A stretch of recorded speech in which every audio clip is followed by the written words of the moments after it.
Ce phénomène du wokisme est très soutenu par la jeune génération qui n'a peut-être pas toujours conscience des racines historiques, d'un certain nombre de réflexes qu'elle peut avoir qui malheureusement rapprochent certains traits du wokisme de certains traits du totalitarisme. Dans l'imaginaire collectif, le totalitarisme renvoie au nazisme, au fascisme, au stalinisme ou encore au maoïsme. L'analogie entre wokisme et totalitarisme n'est-elle pas excessive? L'analogie avec le totalitarisme, elle ne fonctionne qu'à condition de considérer que le totalitarisme, c'est pas seulement un régime totalitaire. Évidemment, nous ne sommes pas sous un régime totalitaire woke, je serais stupide si j'essayais de l'affirmer. En revanche, il y a des mentalités qui favorisent le totalitarisme, des mentalités totalitaires que l'on retrouve bien sûr dans les régimes bien connus et qu'a notamment étudié Hannah Arendt, mais que l'on retrouve aussi aujourd'hui dans des formes de pensée et des formes d'action, sans doute en partie parce que ce phénomène du wokisme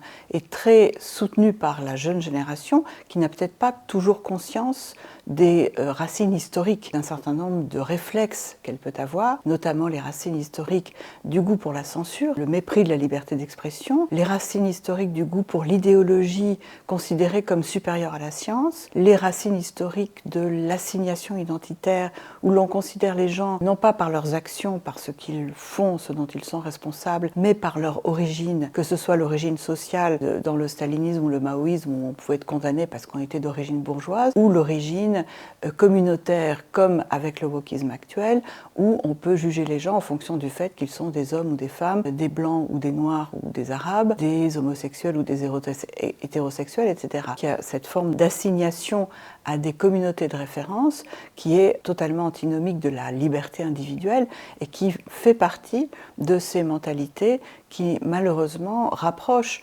certains traits du wokisme de certains traits du totalitarisme. Vous démontrez que cette idéologie pousse non seulement à l'assignation identitaire, mais également à l'assignation victimaire. Comment? La forme typiquement woke de la lutte contre les discriminations n'est pas seulement un éveil aux discriminations, mais une forme systématique de construction de communautés, de minorités qui vont être considérées comme a priori victimes, quels que soient les contextes, quelles que soient les positions, quelles que soient les idées, etc. Les femmes vont être considérées comme des victimes, les noirs ou les arabes comme des victimes du racisme, les homosexuels comme des victimes de l'homophobie. Ce systématisme va aboutir jusqu'à des aberrations comme l'idée qu'il y aurait un racisme d'État en France, ce qui est évidemment faux. Nous avons la législation probablement la plus opposée au racisme qu'on puisse imaginer au monde. Donc il y a cette victimisation systématique qui se double, et c'est là où il y a vraiment une perversité du système, d'une culpabilisation systématique. C'est-à-dire que les femmes étant systématiquement victimes,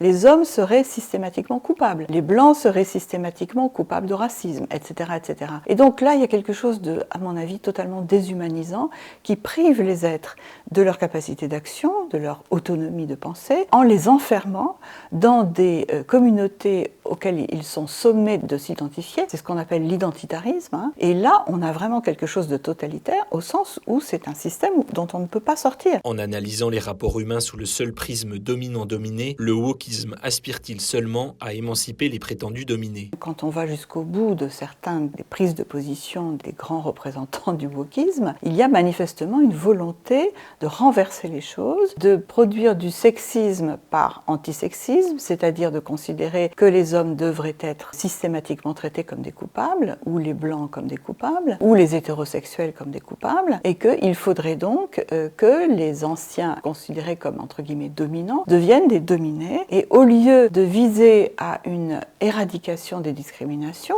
on produit de la discrimination inversée. On a affaire à des discours féministes qui sont en fait des discours sexistes, puisqu'ils disqualifient systématiquement les hommes en tant qu'hommes. On a affaire à des discours soi-disant antiracistes qui sont en fait racistes puisqu'ils disqualifient les blancs en tant que blancs. Par ailleurs, je pense qu'un projet caché de ce système woke, c'est quand même la prise de pouvoir, c'est quand même l'emprise, c'est quand même le fait de, par la culpabilisation systématique, d'enfermer nos relations sociales dans ce prisme de l'opposition entre les dominants et les dominés, qui est un prisme totalement ravageur. Pourquoi l'université, malgré l'absence de scientificité des travaux woke que vous démontrez, est-elle si poreuse à cette idéologie? L'université, elle est très coupée de la société civile et peut-être que c'est une des raisons pour lesquelles il y a cette forme de radicalisme qui fait que moins on a d'actions réelles sur le monde et plus on tient des discours radicaux. Ce qui est paradoxal, et j'en parle dans mon livre, c'est que ceux qui ne se considèrent pas eux-mêmes comme wokistes parce qu'ils n'aiment pas ce terme, mais qui de fait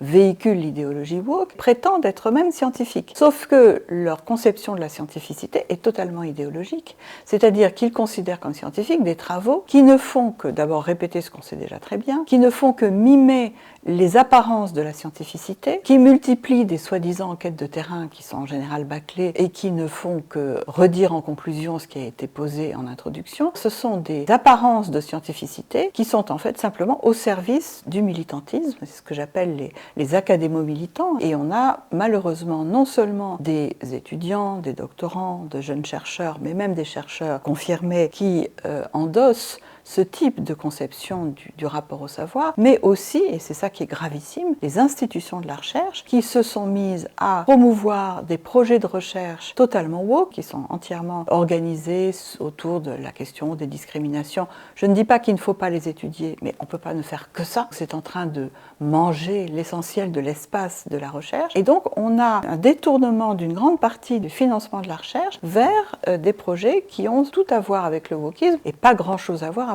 avec le progrès de la science.